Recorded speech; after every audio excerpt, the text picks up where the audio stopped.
Imagine this. You worked so hard, aced your exams, polished your resume, and dreamt of studying in a world class university. Then you check your application status and you see that you are rejected. Not because you didn't deserve it, not because your grades weren't good enough, but because your SOP didn't stand out. Yep, that one essay, just a couple of pages long, had the power to make or break your dreams. And in your case, it did the breaking. Now, you might be thinking, wait, it's just one essay. How hard can it be? Well, let's put it this way. Your SOP isn't just one essay, it's your movie trailer. Imagine if Marvel released a trailer where Iron Man just talks about how great he is, lists his achievements, and says, I deserve to be in the Avengers. Would you buy it? No. A great SOP, like a great trailer, needs to hook the audience, tell a story, and leave them wanting more. And today, I am going to teach you exactly how to do that. So stick around because by the end of this video, you will know how to write an SOP that gets you an admission letter. Let's dive in. But before that, why should you even listen to me? Who am I to tell you how an SOP should look like? Hi guys, I am Kevin, founder of Alconnect. I personally have helped students get into colleges like HEC, LBS, Carnegie Mellon, UIUC, lot of European colleges, lot of US colleges, Singaporean colleges. And trust me, whatever I'm going to be mentioning in this conversation, I will be completely honest with it and will ensure that you know everything that I know about an SOP. Alright, first things first. So what even is an SOP? So an SOP stands for Statement of Purpose. But let's be real, that name sounds way too serious. But what it really is your personal pitch. Think of it like a Shark Tank pitch. But instead of selling a product, you're selling yourself. You're convincing the university that investing in you is a smart decision.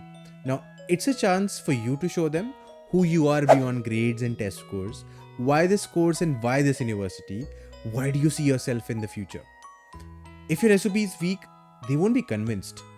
If it's strong, they will see you as someone they need in their university. Okay, let's get real. Why does everything depend on your SOP? Think of the admissions office. They receive thousands of applications from students with similar scores, similar backgrounds, and even similar extracurriculars. If your SOP is just a list of achievements, congratulations, you just became another generic applicant. The SOP is the only place where you can stand out. It's what separates you from the crowd. Let's say you are at a wedding buffet, because let's be honest, we all love free food.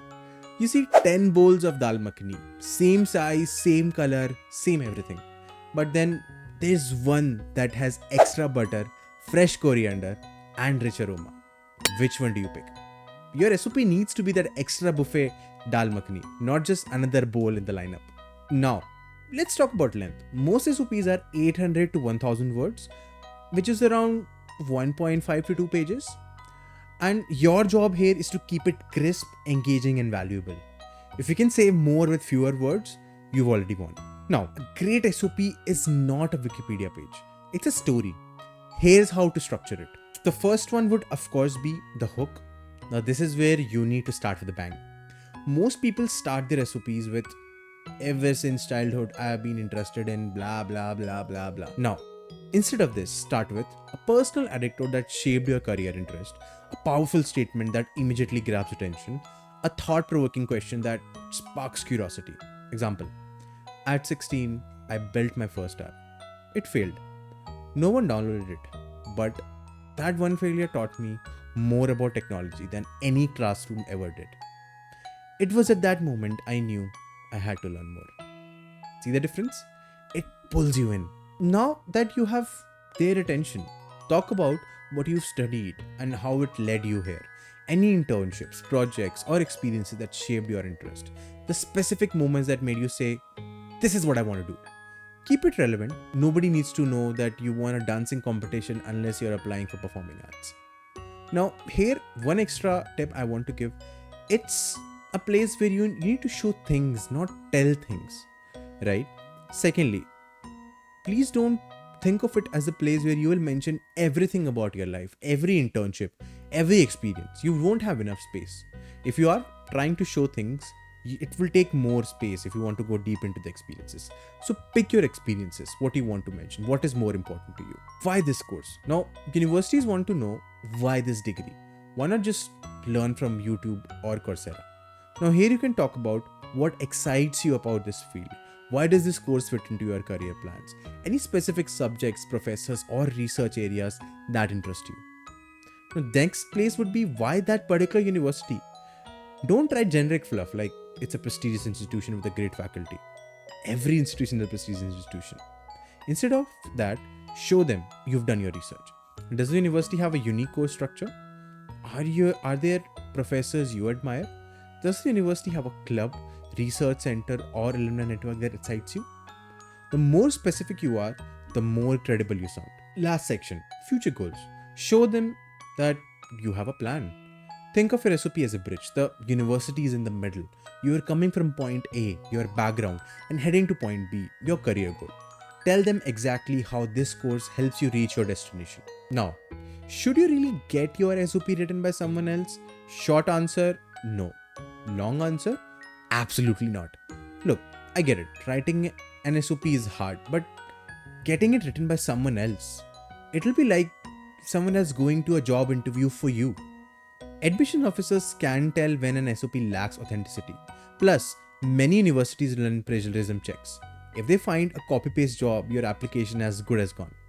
Now here you can take guidance, you can reach out to mentors, reach out to the students who are already doing the degree that you are planning to go for.